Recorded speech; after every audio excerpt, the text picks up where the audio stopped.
Now that you've designed your program around a specific target audience, the goal of your program is to create lasting change, and to help you to do this, the theory of change addresses 4 socio-ecological levels.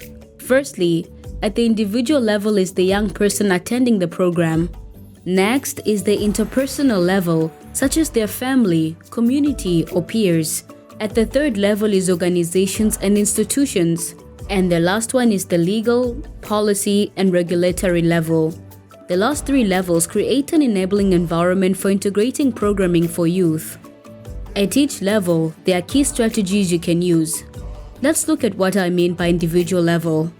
It's really about the young people who are using your program and what it gives them, whether it enhances their skills, knowledge, or capacity, or provides developmental opportunities for them. These programs take place in 3 main settings: in school, out of school, and the workplace. A youth center is an example of an out-of-school setting.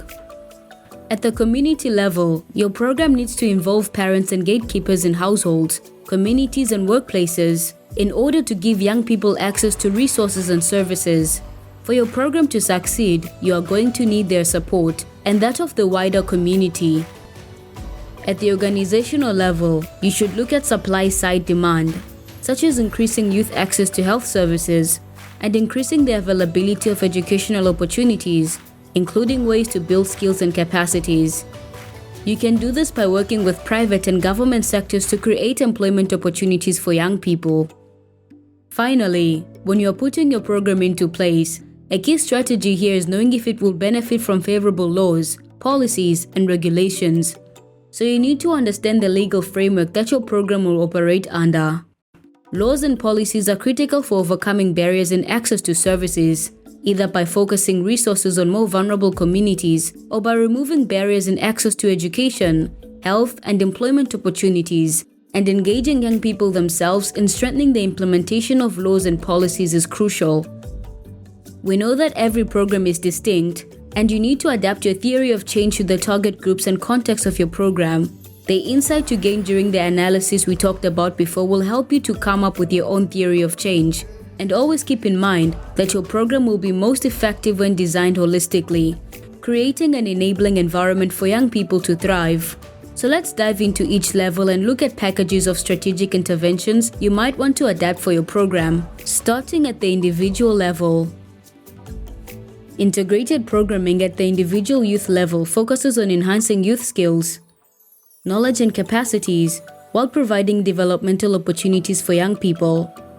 As for all other levels, interventions can target economic empowerment or sexual reproductive health. Ideally, your program should target both. When looking at the economic empowerment part of your program, interventions you can consider are literacy training, which begins with basic reading, writing, and number skills, but also includes financial literacy so that your participants can build skills in budgeting, financial planning, and how to access and use financial services. Youth livelihood programming, which is useful when focusing on youth working in the informal sector. You can, for example, focus on skilling young entrepreneurs in business practices, or technical and vocational education and training, and business development training, internships, and apprenticeships. Finally, to provide economic opportunities and access to resources for young people, consider creating financial tools such as microfinance, microcredit, and microsaving. When it comes to interventions on sexual and reproductive health and rights for young people, you should consider focusing on increasing youth knowledge and encouraging health-seeking, risk-reducing behaviors. This can be done through formal and informal sexuality education, which provides age-appropriate information on sexual and reproductive health, including information and contraception, pregnancy, and sexually transmitted infections like HIV. Life skills education, such as financial literacy or entrepreneurial skills, providing counseling, treatment, and care through youth-friendly health services is important for ensuring the health and well-being of young people. When you develop your program, it is important to focus on soft skills together with sector-specific skills. Soft skills include positive self-concept, self-control, higher-order thinking skills, social skills, communication, empathy, and goal orientation. These soft skills have been shown to predict positive outcomes in different areas, including health and economic outcomes. Finally, at this level, you must remember the location of your program. Is it in a humanitarian setting, such as a post-conflict region? If so, there are special considerations you need to take into account. First, are there opportunities for training and mentorship? If so, you must manage expectations, as this typically leads to employment for only a small minority. Can your program provide counseling and support to a vulnerable group, such as former child soldiers or victims of conflict? Now let's move to the interpersonal level. When looking at the economic empowerment part of your program, you are going to want to make sure to engage with adults and caretakers. Their buy-in can increase economic opportunities for young people by expanding access to diverse non-formal economic opportunities for girls and other marginalized and vulnerable youth groups. Some programs reach beyond the young participants and target their entire households with tools, such as livelihoods, programs, and cash transfers. Rooting programs within communities increase the sustainability of program effects. Successful adolescent sexual and reproductive health and rights, or ASRH interventions, recruit parents, caretakers, and other adult gatekeepers as allies to support their initiatives.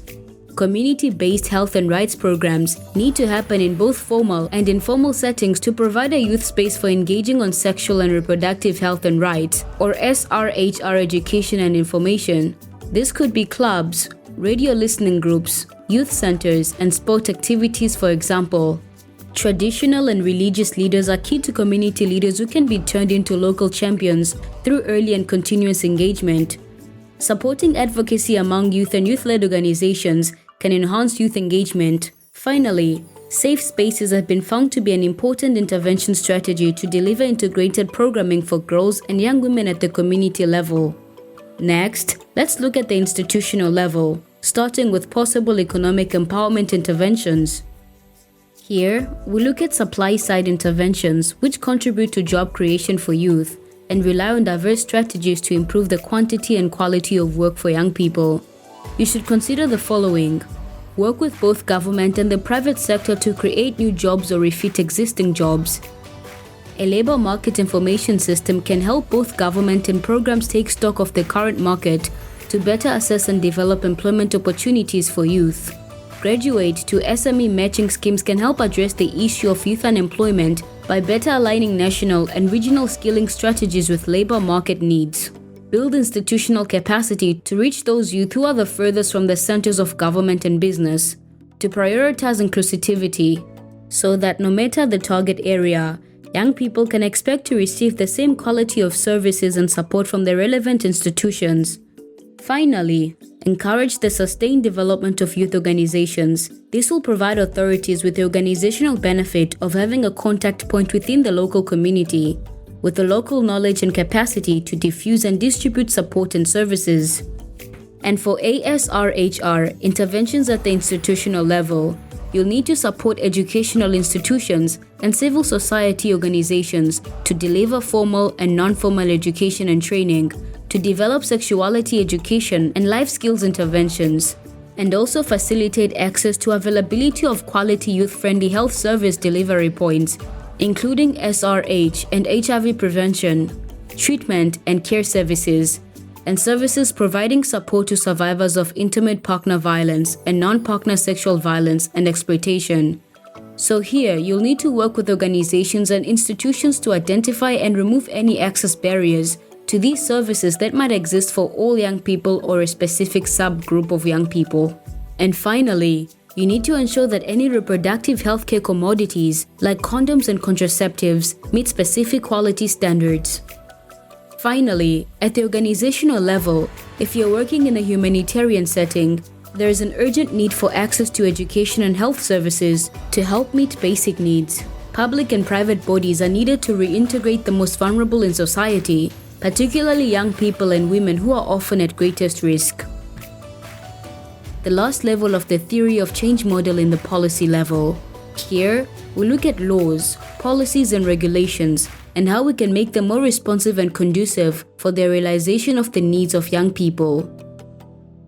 So let's look at some possible interventions for the economic empowerment of young people.